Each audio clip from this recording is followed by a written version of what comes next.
Hey guys, Chuck here, bringing you guys a new Yu-Gi-Oh video, and today I am bringing you Bujins, and they are a very interesting archetype in Yu-Gi-Oh, and I faced them a couple of times and lost. I think I beat them once, and I've faced them like 3 or 4 times, so I was like, what are these guys all about? Because they were pulling a bunch of baloney against me, and it was very frustrating every single time.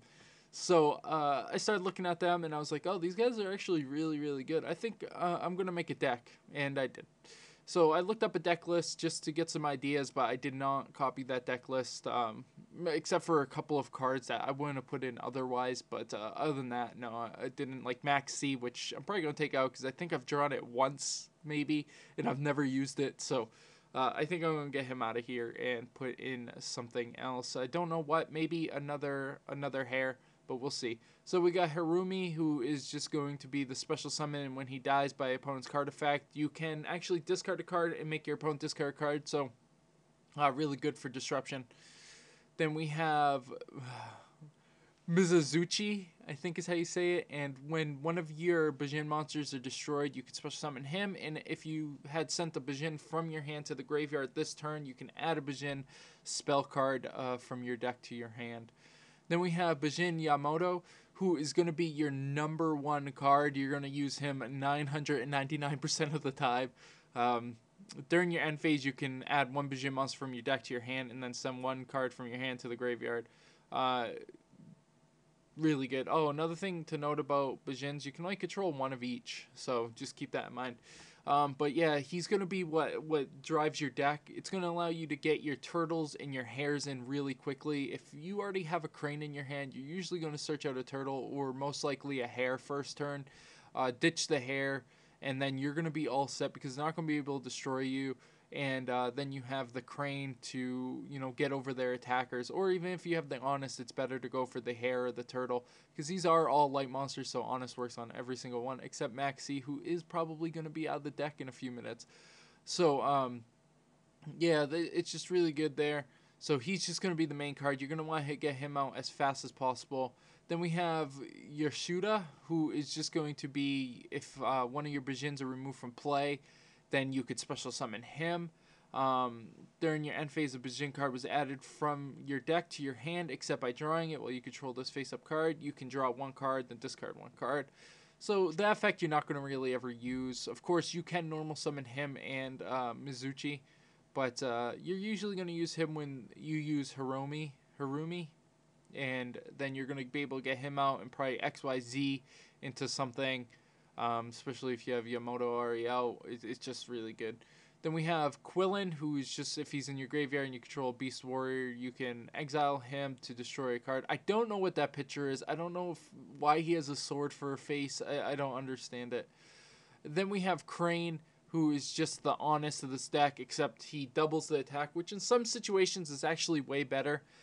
Then we have two Honest. You could just ditch, gain your opponent's attack. Maxi, who I hate. And then we have the Bujin Carnation, which is an alright card. I'm not a huge fan of it. You have to have nothing, and usually I don't. I have Yamato out or something like that, or I don't have an exiled card the time I would be able to use it. So it's just, it's a meh card. I think it's alright. What I would suggest is just using this with like late game and maybe going to 2. I might go down to 2 and then take another Bujin Regalia. I know that's not what it says up there, but that's what it's called. And that way it's a little bit more consistent, I think. Or I might add another Pot of Duality. Pot of Duality is just going to allow you to get stuff. You don't really special summon with this deck ever until really late game possibly. So you're just going to be able to run Pot of Dualities all day. 3 Mysticals because we have no other destruction. We need something to get rid of things. Book of Moon, I'm thinking about taking this out for a Regeki. I just don't think it's as strong as Regeki is. There's some situations where this card is way better, but in most situations it's just not. Forbidden Lance is just going to allow us to, kill things if they attack or get through their spell and trap cards if we don't have any hares in our graveyard, or if we don't want to use our hare. This is just a good use.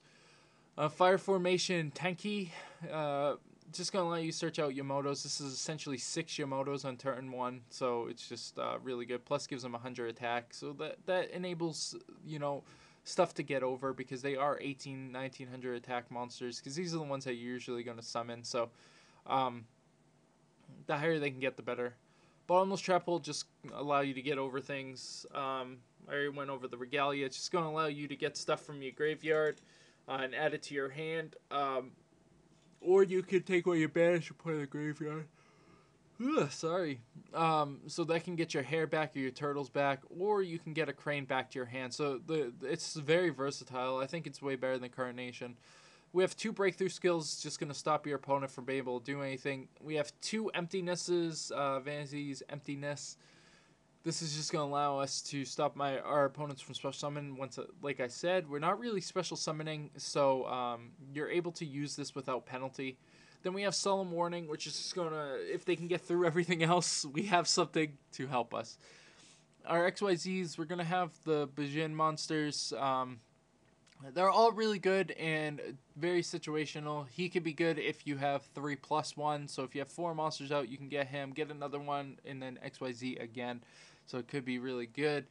I'm not going to try to say their names, by the way, because they're ridiculous and I don't know. He's really good. He mills top 5 cards. For each Bujin milled, he gains 100 attack. And then if Bujin would be destroyed, you can discard a material attached to him to one of those guys not to be destroyed. So he goes really good with hair if you have 2 monsters out. Then we have this guy, Swan. Oh, God. So he can attack all your opponent's monsters. So this is really good in a lot of situations because people are swarming fields and have a lot of cards that special summon when they're destroyed. So he's really good. And then you can detach one to put a Bujin either in the graveyard or in your hand. So it's really good. And then I haven't got this guy, but he's all right. You could send your entire hand to the graveyard, minimum 1, and if you do, draw 2 cards. When this card you control is face up, leaves the field because of an opponent's card effect, you can target 4 Beast Warrior type Bujin monsters in your graveyard up to the number of XYZ this card had on the field. Special summon those targets, you can only control 1 of him. So all Bujins can only be controlled once, including the XYZs. Then, of course, we get Silent Honor, we got Cowboy, we got, just the stapley ones. We got a couple non-stapley ones, like that guy. Once per turn, you can target 1 face-up monster your opponent controls, its attack becomes 0. If it does, its effects are negated. When this card you control is destroyed by opponent's card and sent to the graveyard, you can draw 1 card. So it's a pretty solid card. All your monsters are light, so not hard to get into. He's good. He gets another fire formation out. You can detach 1 all Costello monsters you control are affected by spell or trap cards, so he can stop himself from being destroyed by things. And then, of course, the black ship. So just pretty much staples at the end here. But yeah, these guys are definitely interesting. And I don't think I really did anything against the other one. So we'll save the Burning Abyss one for last. That was actually my first win. It was my second game. So this is the one time... Oh, no, that's not even me. So that's not even the one time I drew Maxi. So here we have a really good hand. Of course, we get the Duality. We get the Carnation. We just have a really good hand. We could do the hair. He has Mystical and Breakthrough skill down. So I'm just going to take the Mystical. I know he set the Mystical here because it was kind of obvious the way he set it. He's going to Mystical the Bottomless, which I wanted him to do just so I can get that going. I'm going to throw the hair away that I had in my hand, grab the Crane. I'm going to still have the Carnation so I can get rid of that and get stuff.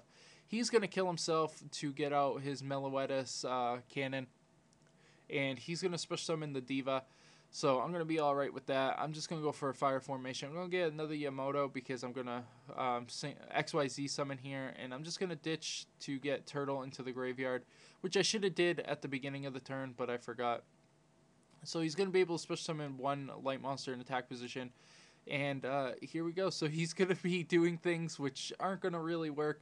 I'm just going to play the Yamoto. He's going to try to target me again. I got rid of the Turtle and the hair, which is going to stop him from doing anything. I'm going to be able to attack directly, destroying him. I could have used the Crane here, but I think it would have been less effective because I would have had to grab a Crane. This way I can actually get rid of the Turtle.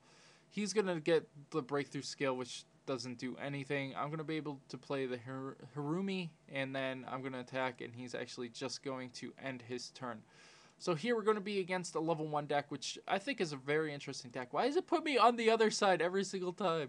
Okay, so he's going to get out a bunch of cards. I don't know what some of these cards do. I see that he got the Soul Charge. I get the Mystical Space Typhoon. I'm just going to play the Yamoto, destroy that card just so he can't, you know, keep chaining off of it if he doesn't have the cat, but he does have the cat. He actually draws a Regeki here.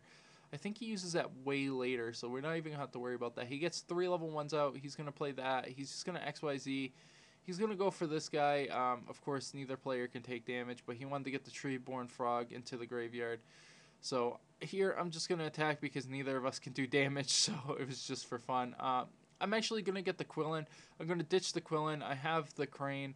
I got another Yamoto. I got an Honest. None of those are going to do anything against this guy. He gets a second one out. I'm not sure why he didn't attack there, but it would probably have been superior if he did attack. I'm just going to put a turtle. I do have the breakthrough skill, so I'm going to be able to protect myself or kill the guy if need be. So he's going to go for the Regeki. I'm going to go for the Hare. I don't want myself dead yet. He's going to go for the Chaos Sorcerer. I'm just going to break through Skillet. He's actually just going to Lance, so it is what it is. He's going to use that guy, do 1700 to me. I'm fine with that, I guess. I'm going to get a turtle. I'm going to break through skill that guy so he can't negate my attacks. I'm going to play the turtle so I can Honest, because I don't want to play the crane, which I would have had to do otherwise. I'm just going to ditch the Hare. And I'm going to be in a pretty good place here. There's not really much he could do. And I get the Vanity's Emptiness. I'm going to be able to take his XYZ so I don't have to deal with it. Play another Yamoto and kill his Treeborns there. I'm going to play the Emptiness. Going to just get a Crow, ditch a Crow. I don't have any more turtles or anything. He's going to activate. I'm just going to use the Emptiness. I know what he had in his hand in terms of the Jack-o'-lantern. So I'm going to be able to get that. I'm going to attack. And attack directly. He can't use Battle Fader or Gorse. They're both useless cards. So here I'm just ditching cards I don't think I need. I should have kept that card though, because I could have played it and did more, but it didn't really matter. So we're gonna actually get the win there. We're gonna go up against Dragon Sworn. This is a pretty interesting game. Sorry, me on the right side too. So I'm just going to go for the Pod Duality. Always play the draw cards before you play the reaction cards. Just a key tip so you know what you need to get. Because if you draw something that you would have gotten after, it's a mess. So always play your draw cards before your reaction cards. So he's just going to mill some stuff. I'm going to have Yamoto out. I'm going to attack into the Raikou. He chooses not to get rid of my Hare from my graveyard, which I'm perfectly fine with because I would have. I would have gotten rid of it to keep my Yamoto. But he's actually just going to go for the Monster Reincarnation. I have the Double Crow. He's going to get back this guy. He has a Mirror Force down, and now things are going to get funky. So I'm just going to get this guy so I could special summon him with that effect. Here, I should have actually got the guy that takes 3 special summons 1, and then I could have played it there. But I didn't, and because of that, I'm going to actually be behind, which is kind of unfortunate. I'm just going to get rid of another Hare so I can have it. I do have the breakthrough skill. He's going to go for the Regeki. I can double stop that anyways. Him with no hand in a mill deck is not going to be good. Now we're going to face a Chaos Zone deck. I've never seen anything like this. I'm going to start off with double breakthrough skill. It's kind of gross. I'm going to go with this guy just in case he has the Regeki or something and I can't stop it. So I'm just going to go for the turtle just in case that situation is there. And he actually does have the Regeki. So I am going to get him out. So the situations were perfect. He's going to Honest. I'm going to Crane. This is Crane superior. No, I would have did a lot more damage if I had if I had it the other way around. So I'm going to have the breakthrough skill. I'm going to get another. I'm going to get the Regalia here, which is going to allow me to bring back that Crane if he does something. So he's going to play out the Tour Guide. I'm going to be able to break through Skillet. And yeah, that's going to suck for him. I get a bottomless. I'm going to return Yamoto since I need the Yamoto anyways here. So I'm going to attack. He chooses not to special summon the Gores, which I find very interesting now. I didn't know he had the Gores. He's going to special summon this guy. I don't know what this guy is. I've never seen this guy, but I don't want him having this guy. So I'm going to go out to him. I'm going to go out to that. I'm going to get a Crane. I'm going to just go for this. I'm going to return that. I'm going to attack, and I'm going to attack. And why doesn't he use Gores? Oh, what's going on? Why no Gores? Oh, because he has this. That's right. Okay, if you control any cards, you can't use Gores. Why does he use Gores with the field card? I don't know. So I'm going to win that one. And now we're going to face Burning Abyss. So this is going to be a pretty long match here. He gets a pretty good hand, I would say, if I was to judge a hand. I see 2 hairs. I'm just going to go for the hair. This is going to allow me to get the crane, ditch the hair. Once again, this is my second game, so if you see any misplays, that's because this is my second game. So I'm going to be able to bottomless that. I know what it does. I don't want him to get that effect. He's going to special summon that. I'm going to have another pot of duality that I'm going to use. I don't want the max C, though. I could have taken it. I'm just going to go out normal summon this guy, though I shouldn't have. But I'm going to crane and kill it, which is just going to allow me to add that to my hand, and I can add a turtle to the graveyard. So I was perfectly okay with that. No big deal. I should have actually used the fire formation. This is what I mean by making play mistakes here. I think he thought I had a crane in my hand, so he didn't go for the attacks. I'm going to be able to draw a Carnation, which I don't want. I'm going to just destroy all the cards on the field. And I think in the long run, that was a really good situation because I can get another Yamoto, and I'm just going to attack because I can. So I'm going to ditch the Carnation because I don't think that he can get rid of my whole field at this point. He's going to be able to go back into that guy, and he's going to play a bunch of more, and he's going to get another one, and he's going to play that guy, which he can't synchro anyway, so I'm not really concerned. He's going to kill my bug guy. He's going to attack that, which I found interesting that he didn't kill my 2 outside guys because I control more cards than him now. So I'm going to be able to go out to this guy, get another, I'm going to get Crane back. I'm going to be able to kill both of his guys. I'm perfectly fine with that, as long as he's not returning his Burning Abyss guy anyway. And I'm going to be able to attack everything that he special summons here. So I'm just going to go for it, even if he does get the special summon. I'm going to get a Yamoto, which I should have did first, but I forgot that this guy can search. And I'm going to be able to get another turtle into the graveyard, so that's going to be a good situation. He summons a guy that can just destroy me if the situation comes. So I'm just going to take control of it. He's going to get that effect. I'm going to be able to kill that and do 2100. If I was smart, I would have used that effect and get a Hiromi first and actually won. But I wasn't smart, and because I forgot that he searches, it adds it to the hand. And now I have to deal with this. So I'm just going to play this guy. I'm going to attack. I already know what he's going to do. I'm just going to stop myself from being targeted.